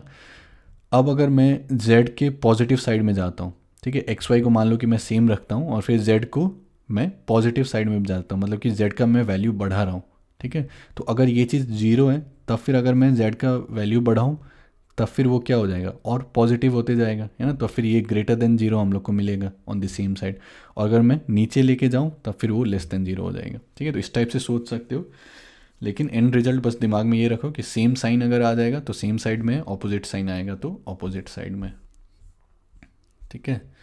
अब नेक्स्ट आता है, तो अभी तक हम लोगों ने क्या सब देखा था कि एक लाइन और एक प्लेन, एक लाइन और एक पॉइंट के बीच में अलग अलग क्वेश्चंस, फिर उसके बाद एक प्लेन और पॉइंट के बीच में, ठीक है। अब हम लोग देखेंगे प्लेन और प्लेन के बीच में। तो एंगल बिटवीन टू प्लेन्स, तो काफ़ी आसान है कि एक एक ये प्लेन है मान लो, एक ये दूसरा प्लेन है, तो ये दोनों के बीच में जो भी एंगल होगा तो वो सेम एंगल हम लोग कह सकते हैं कि उसका जो भी नॉर्मल होगा, उस नॉर्मल के अलॉन्ग जो भी वेक्टर्स होंगे उनके बीच में जो भी एंगल होगा वही प्लेन के बीच में एंगल्स है, ठीक है। तो ये प्लेन P1 दिया हुआ है, मतलब क्या कि हम लोग को उसके नॉर्मल के अलॉन्ग, मतलब ये प्लेन P1 अगर मान लो a1x plus b1y plus c1z plus d1 equal to zero है, तो इसका नॉर्मल का हम लोग इक्वेशन लिख सकते हैं, है ना, नॉर्मल वेक्टर कि a1 i cap plus b1 j cap plus c1 k cap, मैंने यहाँ पर भी लिखा है। तो नॉर्मल के अलॉन्ग लिख लिया, फिर उसका दूसरा प्लेन दिया हुआ है P2, मान लो a2x plus b2y plus c2z plus d2 equal to zero, तो उसके नॉर्मल हम लोग लिख सकते हैं कि a2 i cap plus b2 j cap plus c2 k cap. अब ये दोनों नॉर्मल का इक्वेशन एंगल निकाल लो। तो दो वेक्टर्स के बीच में एंगल कैसे निकालते हैं, डॉट प्रोडक्ट लेते हैं, है ना, मतलब ये a vector dot b vector is mod a mod b cos theta, तो कॉस थीटा क्या आ जाएगा, a vector dot b vector divided by mod a mod b, है ना। तो ये कॉस थीटा आ जाएगा।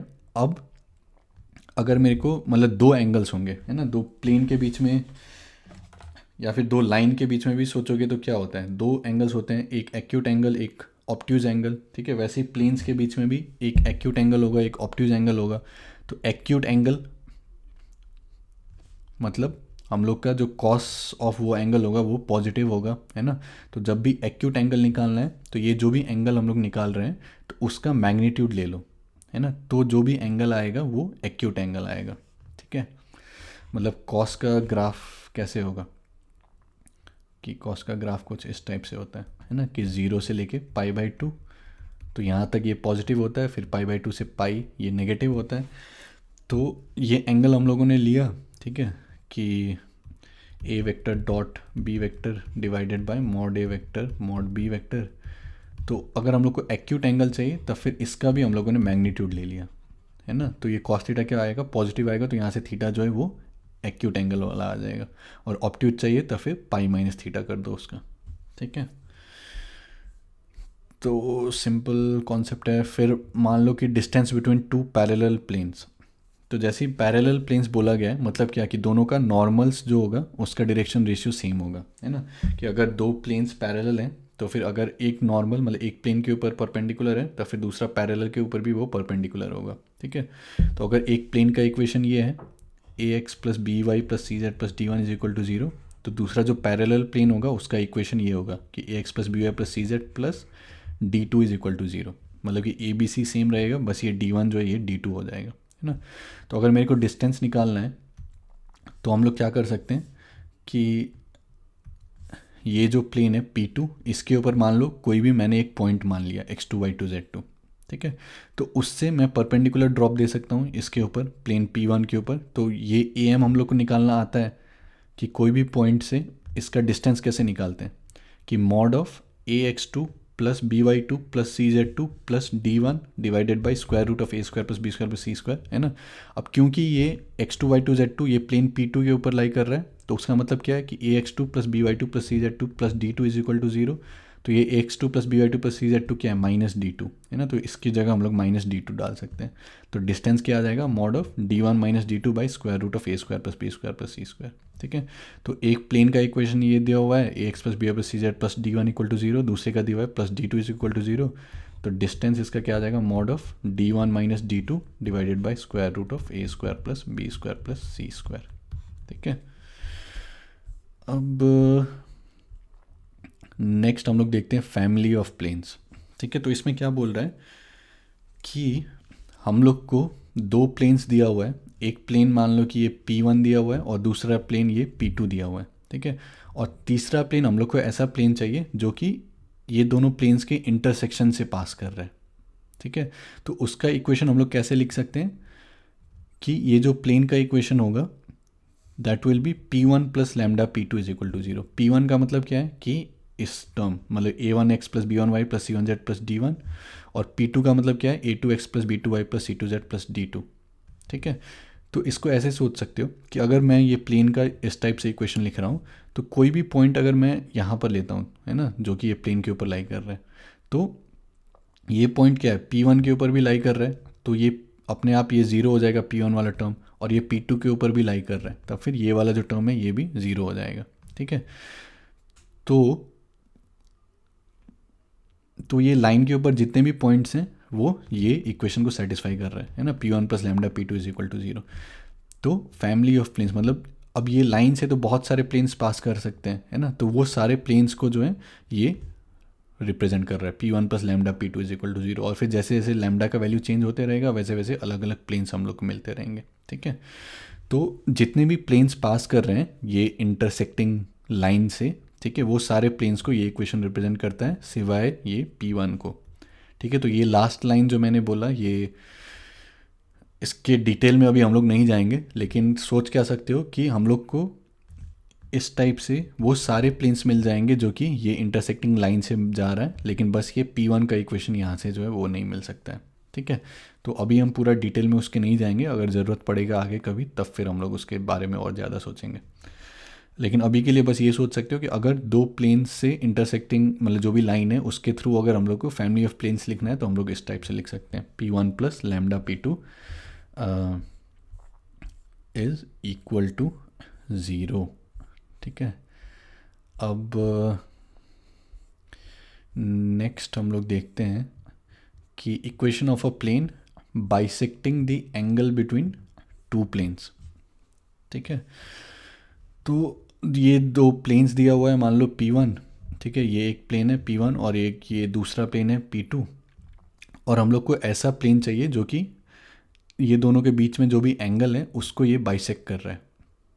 ठीक है, तो बाइसेक्ट कर रहा है मतलब क्या होगा कि वो प्लेन का जो प्लेन के ऊपर अगर हम मतलब ये अगर प्लेन P जो है बाइसेक्ट कर रहा है, तो प्लेन P के ऊपर अगर हम लोग कोई भी पॉइंट लेते हैं तो उसका अगर हम लोग डिस्टेंस लेंगे प्लेन P2 से और फिर उसका परपेंडिकुलर डिस्टेंस लेंगे हम लोग प्लेन ये P1 से, तब फिर ये दोनों डिस्टेंस जो है वो सेम आना चाहिए, है ना, तभी इसको जो हम लोग एंगुलर बाइसेक्टर कहेंगे। ठीक है, प्लेन P को तो क्या होना चाहिए कि AN जो है AN should be equal to AM।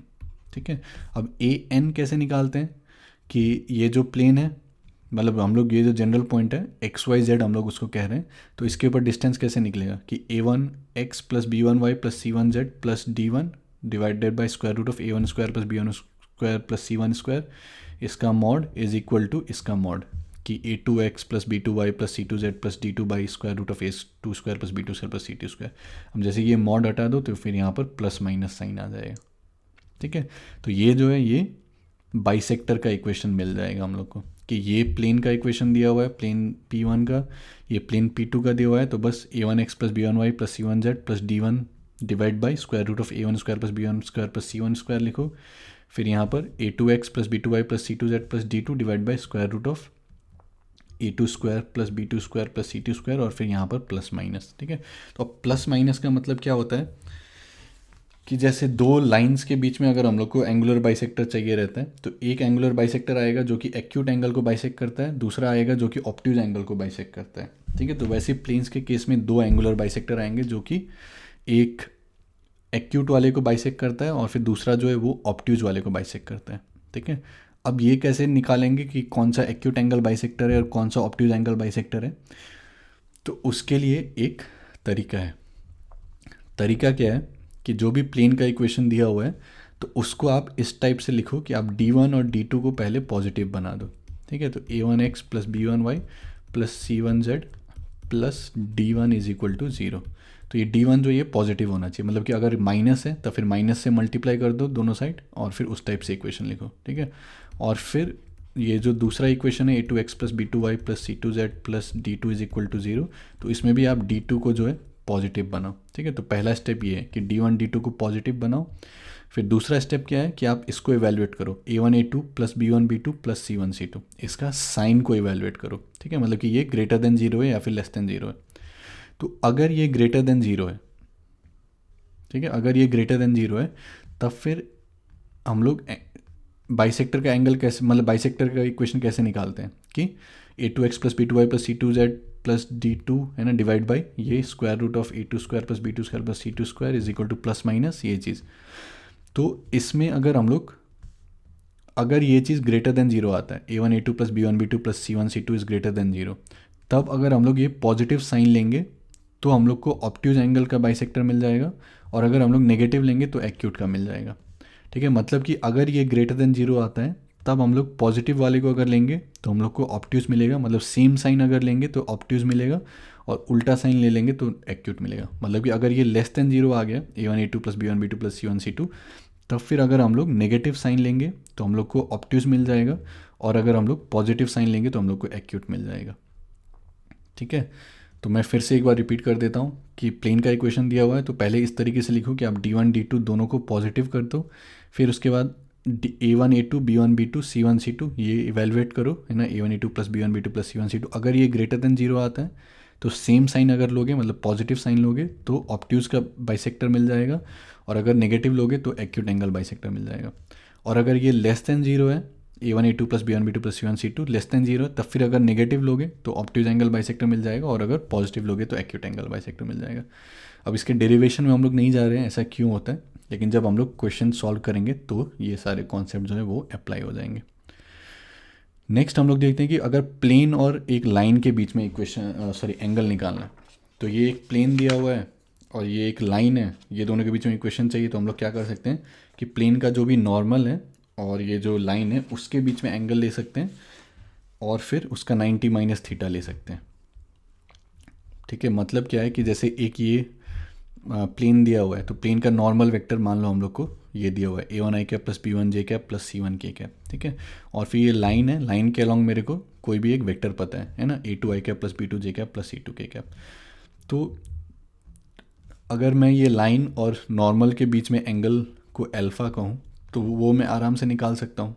कैसे निकालेंगे कि n vector dot d vector by mod n vector by mod d vector is equal to cos alpha, है ना। अब ये अल्फ़ा क्या है, अल्फ़ा लाइन और नॉर्मल के बीच में एंगल है, तो लाइन और प्लेन के बीच में एंगल क्या हो जाएगा 90 माइनस अल्फ़ा, है ना। ये नॉर्मल और प्लेन के बीच में एंगल क्या है 90, और फिर ये लाइन और नॉर्मल के बीच में अल्फ़ा, तो लाइन और इसके बीच में जो है 90 माइनस अल्फ़ा, ठीक है। तो इस टाइप से सोच सकते हो कि आप लाइन ले लो एक वेक्टर, नॉर्मल ले लो वेक्टर, दोनों के बीच में एंगल निकाल लो, और अगर लाइन और नॉर्मल लाइन और प्लेन के बीच में एंगल आपको बताना है तो फिर बस 90 माइनस वो एंगल ले लो, ठीक है। उस टाइप से सोच सकते हो, या फिर आप ऐसे भी सोच सकते हो कि लाइन और प्लेन के बीच में अगर एंगल थीटा बोल रहे हो तो लाइन और नॉर्मल के बीच में एंगल क्या होगा π/2 माइनस थीटा, तो इसको अल्फ़ा बोल दिया, है ना। तो कॉस ऑफ अल्फ़ा या फिर कॉस ऑफ π/2 माइनस थीटा जो है वो ये हो जाएगा कि mod of n vector dot D vector by mod n mod D. लेकिन इस तरीके से सोच सकते हो, ठीक है। नेक्स्ट हम लोग देखते हैं intersection between a line and a plane, ठीक है। तो ये भी आसान है, मतलब इससे पहले हम लोगों ने क्या देखा था कि ठीक है सीधा यहीं पे देखते हैं। तो ये प्लेन है और मान लो कि ये लाइन है, ठीक है, और हम लोग को इंटरसेक्टिंग पॉइंट निकालना है। तो हम लोग कैसे करेंगे, लाइन का इक्वेशन दिया हुआ है x minus x1 by A equal to y minus one by b equal to z minus z1 by C equal to some lambda, ठीक है। तो इसके ऊपर कोई भी अगर मेरे को जनरल पॉइंट लिखना है लाइन के ऊपर तो मैं इसको लैम्डा के फॉर्म में लिख सकता हूँ, है ना, lambda a plus x1 lambda b plus y lambda c plus z1। तो बस अगर ये मैं बोल रहा हूँ कि ये इंटरसेक्टिंग पॉइंट को रिप्रेजेंट कर रहा है, मतलब क्या कि ये पॉइंट m जो है प्लेन के ऊपर लाई कर रहा है, तो ये इसके इक्वेशन को सेटिस्फाई करेगा। तो इसको बस प्लेन में सेटिस्फाई करवा दो और फिर यहाँ से लैम्डा का वैल्यू हम लोग को मिल जाएगा, और लैम्डा का वैल्यू मिलने पे यहाँ पर डाल दो तो m का जो है वो कोऑर्डिनेट आप लोग को मिल जाएगा। ठीक है, तो काफ़ी सिंपल स्ट्रेट फॉरवर्ड है, ज़्यादा कुछ दिक्कत नहीं है। नेक्स्ट हम लोग देखते हैं प्लेन कंटेनिंग। तो अभी ये हम लोग सारा कॉन्सेप्ट को समराइज़ कर रहे हैं, ठीक है, बाद में हम लोग सारा ये कॉन्सेप्ट यूज़ करके क्वेश्चन सॉल्व करेंगे जेईई मेंस का। तो इसमें क्या बोल रहा है, plane containing a given line and a point. तो ये हम लोग का एक प्लेन है, ठीक है, और इसमें हम लोग को बोला गया है कि ये एक लाइन को कंटेन कर रहा है। अब लाइन कंटेन कर रहा है मतलब क्या, कि एक हम लोग को डायरेक्शन पता रहेगा वहाँ पर, है ना, तो इसके अलॉन्ग एक वेक्टर पता रहेगा। तो मान लो कि डी वेक्टर हम लोग को दिया गया है कि A1 आई कैप प्लस B1 जे कैप प्लस C1 के कैप, है ना। तो ये लाइन मान लो कि दिया गया है कि प्लेन के ऊपर लाई कर रहा है, तो मतलब प्लेन के ऊपर एक वेक्टर है डी वेक्टर A1 आई कैप प्लस B1 जे कैप प्लस C1 के कैप, और ये अगर x1 y1 z1 से पास कर रहा है मतलब एक पॉइंट हमें पता है A, ठीक है, जो कि है x1 y1 z1, या फिर इसका पोजीशन वेक्टर हमें पता है A vector x1 I cap plus y1 J cap plus z1 के कैप, और फिर दूसरा हम लोग को पॉइंट दिया गया है B x2 y2 z2 जो कि प्लेन के ऊपर लाई कर। अब प्लेन का इक्वेशन अगर लिखना है तो कैसे सोच सकते हैं कि हम लोग कोई भी एक जनरल पॉइंट ले लो r x y z, ठीक है, तो ये ए आर वेक्टर हम लोग को मिल जाएगा, है ना। आर वेक्टर क्या है, x i cap plus y j cap plus z k cap, तो ए आर वेक्टर मिल जाएगा आर वेक्टर माइनस ए वेक्टर, ठीक है।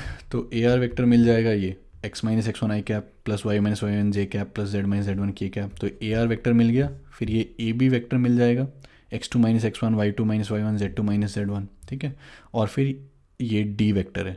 तो तीनों क्या है, एक ही प्लेन में, तो तीनों को प्लेनर है, तो उसका ये जो बॉक्स है वो जीरो होना चाहिए, ठीक है।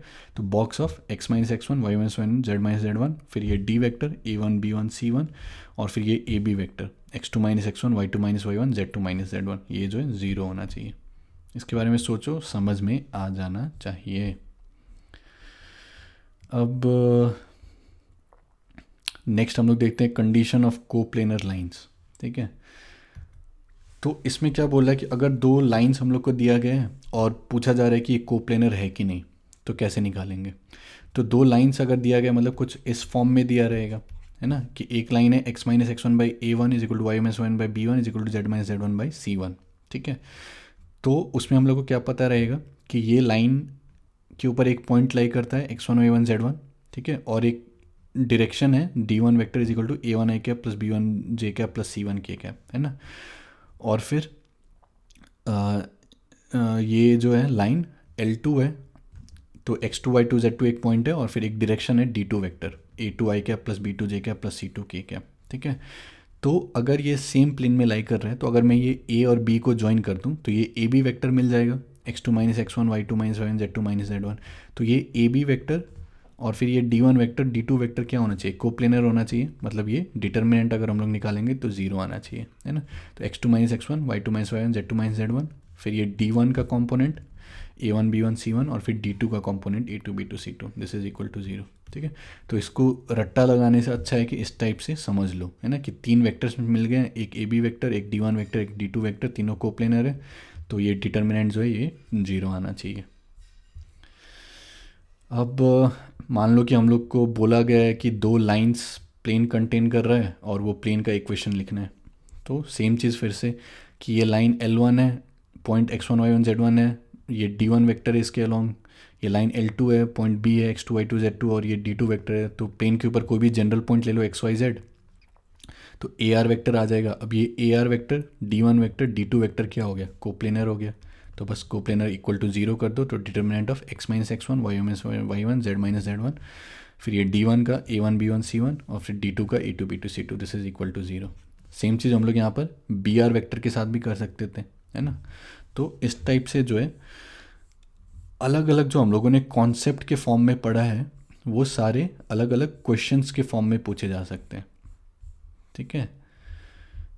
नेक्स्ट हम लोग देखते हैं इमेज और projection of a line on a plane. तो इसमें क्या बोल रहा है कि मान लो कि जैसे पहले ये पैरेलल वाला केस देखते हैं कि line is parallel to the plane. तो मान लो कि ये मेरा प्लेन है और फिर ये एक लाइन है जो कि इसके पैरेलल है। तो इसका इमेज का मतलब क्या है कि ये जो प्लेन है, सॉरी ये जो लाइन है, तो लाइन के ऊपर जितने भी पॉइंट्स हैं वो सारे का इमेज ले लो और फिर उसको ज्वाइन कर दो, तो वो जो लाइन आएगा उसको हम लोग इमेज बोल रहे हैं। ठीक है, तो इसमें हम लोग करते क्या है कि कोई भी एक पॉइंट ले लो ये लाइन के ऊपर, उसका इमेज निकाल लो। ठीक है, तो उस तरीके से जो है हम लोग निकाल सकते हो। देखते हैं कैसे करते हैं। तो मान लो मेरे को ये लाइन दिया हुआ है L1, ठीक है, x minus x one by A1, y minus one by B1, z minus Z1 by C1। तो इसका मतलब क्या है कि इसके ऊपर एक पॉइंट हमें पता है x1 y1 z1, और फिर इसका डायरेक्शन हमें पता है A1 B1 C1। ठीक है, डायरेक्शन रेशियो, और ये प्लेन हम लोग को पता है। ठीक है, तो हम लोग कोई भी एक पॉइंट लेंगे और उसका एक इमेज निकाल लो। ठीक है, तो उसका इमेज निकालना हम लोग को आता है ना। x minus x one by A1 is equal to Y minus Y one by B1 is equal to Z minus Z1 by C1 is equal to जो भी हम लोगों ने देखा था -2 टाइम्स, फिर ये प्लेन के इक्वेशन में डाल दो उसको और divide by A square plus B square plus C square, तो हम लोग इमेज निकाल सकते हैं। अब जैसे ही इमेज हम लोग को निकल गया एक ये पर्टिकुलर पॉइंट का, मान लो x1 dash y1 dash z1 dash, अब ये जो भी लाइन होगा इसका डायरेक्शन तो सेम होगा, ये L1 जैसा ही। तो L1 का अगर direction ratio A1 B1 C1 है, ठीक है, तो ये जो लाइन L1 डैश है इसका भी डायरेक्शन रेशियो वही रहेगा A1 B1 C1, है ना। तो इसका इक्वेशन कैसे लिख सकते हैं कि x minus x one dash by A1 is equal to Y minus y dash by B1 is equal to Z minus Z1 dash by C1, है ना। समझ में आई बात कि हम लोगों ने क्या किया कि ये प्लेन है, ये लाइन है, ठीक है, तो एक कोई भी पॉइंट का हम लोगों ने इमेज निकाल लिया। तो जैसे ही इमेज निकाल लिया तो अब ये नीचे वाला तो इसी के पैरेलल होगा, है ना। तो ये लाइन के लिए एक पॉइंट मिल गया और डायरेक्शन रेशियो तो सेम ही होगा, जो भी इसका था वही डायरेक्शन रेशियो होगा। ठीक है, तो उसी को यूज़ करके हम लोगों ने इमेज का जो है ये इक्वेशन लिख लिया। ठीक है, तो ये इस टाइप का क्वेश्चन भी पूछा जा सकता है, थोड़ा सा अगर लंबा क्वेश्चन दिया जाए तो। अब नेक्स्ट मान लो कि इंटरसेक्टिंग है, ठीक है, ये प्लेन है हम लोग का और फिर ये दूसरा लाइन है और इस तरीके से इंटरसेक्ट कर रहा है। अब इसका इमेज अगर हम लोग को निकालना है तब फिर हम लोग क्या कर सकते हैं कि एक तो सबसे पहले ये इंटरसेक्टिंग पॉइंट निकाल लो, ठीक है, और फिर उसके बाद कोई भी एक पॉइंट ले लो ये लाइन के ऊपर, उसका इमेज निकाल लो। ठीक है, तो अब ये जो भी इमेज वाला होगा तो इसमें 2 पॉइंट मिल गया और फिर वो 2 पॉइंट यूज़ करके जो है हम लोग उसका इक्वेशन लिख सकते हैं।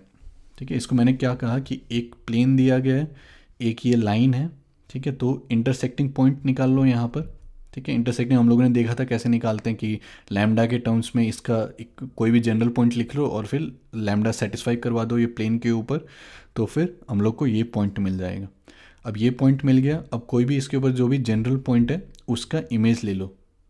ठीक है, इमेज निकालना भी हमें आता है प्लेन के अलोंग, तो उसका इमेज निकाल लिया।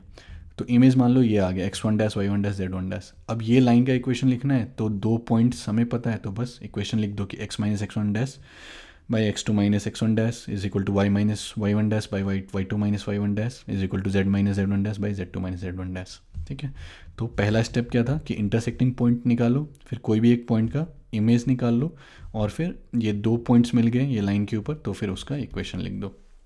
तो ये काफ़ी लंबा कैलकुलेशन है, तो ये शायद जेई मेंस में ना पूछा जाए लेकिन जेई एडवांस्ड में पूछा जा सकता है। लेकिन एक बार शायद ये पूछा गया था जेई मेंस में भी इस टाइप का, लेकिन काफ़ी लंबा कैलकुलेशन है तो शायद नहीं पूछना चाहिए, लेकिन अगर परेशान करने का मन है स्टूडेंट्स को तो पूछ सकते हैं। नेक्स्ट और एक लास्ट कॉन्सेप्ट है, वो है कि line of intersection of 2 planes. ठीक है, ये लाइन कैसे हम लोग निकालेंगे। तो ये लाइन का खासियत क्या है कि लाइन के अलॉन्ग जो भी वेक्टर होगा वो मतलब ये प्लेन P1 का जो भी नॉर्मल है उसका परपेंडिकुलर होगा और ये प्लेन P2 का जो भी नॉर्मल है उसके परपेंडिकुलर होगा, है ना, क्योंकि ये लाइन प्लेन P2 पर भी लाई कर रहा है। तो P2 पर लाई कर रहा है मतलब क्या कि P2 का जो भी नॉर्मल होगा उसके ऊपर ये परपेंडिकुलर होगा, और फिर ये P1 के ऊपर लाई कर रहा है तो P1 के ऊपर जो भी नॉर्मल होगा उसके भी परपेंडिकुलर होगा। ठीक है, तो मेरे को ऐसा वेक्टर चाहिए जो कि ये दोनों वेक्टर्स के परपेंडिकुलर हो। ठीक है, तो वो कैसे निकलेगा कि क्रॉस प्रोडक्ट ले लो, तो d vector is equal to n1 vector cross n2 vector. तो ये लाइन के लिए मेरे को डायरेक्शन तो मिल गया, अब मेरे को कोई भी एक पॉइंट चाहिए इसके ऊपर। ठीक है, तो पॉइंट कैसे निकलेगा कि आप जो भी x y z है 3 कोऑर्डिनेट, तो आप पहले क्या करो कि z को 0 डाल दो। ठीक है। z को 0 डाल दोगे तो फिर क्या होगा कि एक्स वाई में आपको दो इक्वेशन मिल जाएंगे, तो दोनों को सॉल्व करके आपको कोऑर्डिनेट मिल जाएगा एक्स और वाई का, है ना। तो मान लो कि x का वैल्यू 2 आ गया, y 3 आ गया और ये 0 आ गया, ठीक है। तो अब मेरे को डायरेक्शन पता है और ये पॉइंट पता है, तो हम लोग लिख सकते हैं x माइनस टू बाई ये d मान लो जो भी a1 है, तो y minus three by b1 is equal to z minus 0 by c1, है ना। तो इस टाइप से हम लोग इसका इक्वेशन लिख सकते हैं। लेकिन मान लो कि z इक्वल टू 0 रखने पे कुछ एकदम एब्सर्ड आ गया, मतलब कि एक्स वाई का सॉल्व नहीं हो रहा है, ठीक है। तब फिर इंस्टेड ऑफ z को 0 y को 0 डाल दो, फिर x और z को सॉल्व करो। अगर वो भी नहीं सॉल्व हो रहा है तब फिर वाई जेड को छोड़ो, x को 0 डाल के फिर वाई जेड के लिए सॉल्व कर लो, ठीक है। तो इसमें हम लोग कर क्या रहे हैं, इसमें हम लोग ये कर रहे हैं कि ये जो लाइन है हम लोग सोच रहे हैं कि ये कोई ना कोई प्लेन को तो कट करेगा, है ना। तो अगर एक्स वाई प्लेन को कट कर रहा है मतलब कि z कोऑर्डिनेट वहाँ पर 0 होगा, अगर ये एक्स जेड प्लेन को कट करेगा तो फिर वहाँ पर y कोऑर्डिनेट आपका 0 हो जाएगा एंड सो ऑन, ठीक है। तो उस टाइप से एक पॉइंट निकाल लो और फिर पॉइंट और डायरेक्शन मिल जाएगा, तो फिर हम लोग को ये जो है ये लाइन का इक्वेशन मिल जाएगा, ठीक है। अब ये सारा इतना कॉन्सेप्ट था ये चैप्टर में, लेकिन मोस्टली अगर आप लोग को वेक्टर अलजेब्रा अच्छे से समझ में आया होगा और फिर वेक्टर और कार्टेशियन के बीच में ट्रांजिशन कैसे करना है, तब फिर ये चैप्टर आसान लगेगा, ठीक है। तो कॉन्सेप्ट के लिए इतना ही रखते हैं। और अब नेक्स्ट जो हम लोग काम करेंगे वो करेंगे कि जो मैंने प्रॉब्लम सेट अटैच किया एज अ PDF 2019 के प्रॉब्लम से 2020 के जेई मेंस के प्रॉब्लम, तो वो आप लोगों का काम है कि वो सारा पहले खुद से सॉल्व करने का ट्राई करो, और फिर अगर वो नहीं होता है तब फिर मैं अलग से PDF उनका सोल्यूशन अटैच करूँगा और फिर मैं मोस्टली वीडियो भी बनाऊँगा उनके सोल्यूशंस का, ठीक है। तब फिर ये सारे कॉन्सेप्ट जो हैं वो वहाँ पर यूज़ होंगे, तो उससे और आप लोग और फेमिलियर होंगे, ठीक है। तो एटलीस्ट ये 3D का चैप्टर मेरे को तो आसान लगता है, क्योंकि इसमें बस हम लोग क्या कर रहे हैं कि वेक्टर के फॉर्म में लेके जा रहे हैं और फिर dot product, scalar triple product zero कर रहे हैं या फिर क्रॉस प्रोडक्ट ले रहे हैं, ये सब कर रहे हैं, ठीक है। तो एक काम अब आप लोग क्या कर सकते हो कि हम लोगों ने जितना भी इतना सारा कॉन्सेप्ट पढ़ा, तो उसका 1 पेज या 2 पेज का समरी बनाओ, ठीक है, और मेरे को ईमेल कर दो, ठीक है। ईमेल का मैंने वेक्टर वाला उसमें भी लिखा था अपना ईमेल, मैं फिर से यहाँ पर भी ईमेल लिख देता हूँ कि अभिषेक ABHISHEK, ठीक है, MSHR956.IITKGP@gmail.com, ठीक है। तो अभिषेक MSHR956.IITKGP@gmail.com, तो इसमें ईमेल कर दो आप लोग। तो इसमें आप लोग ईमेल कर दो अपना, मतलब पूरा जितना भी कॉन्सेप्ट हम लोगों ने पढ़ा है उसका 1 पेज या 2 पेज या 3 पेज समरी करके पूरा ईमेल कर दो। तो जो जिनका भी अच्छा रहेगा तो उसको मैं स्टूडेंट्स सब के साथ शेयर कर दूंगा, ठीक है। तो ये सारा कॉन्सेप्ट हम लोगों ने समराइज़ किया, काफ़ी सारे कॉन्सेप्ट्स थे, लेकिन मोस्टली वो अलग अलग, हर कॉन्सेप्ट को एक अलग अलग क्वेश्चन आप लोग सोच सकते हो, ठीक है।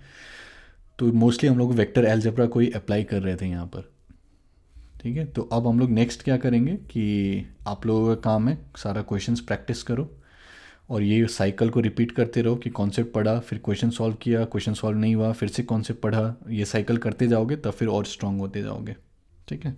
तो बहुत बहुत धन्यवाद और मिलते हैं अगले वीडियो में।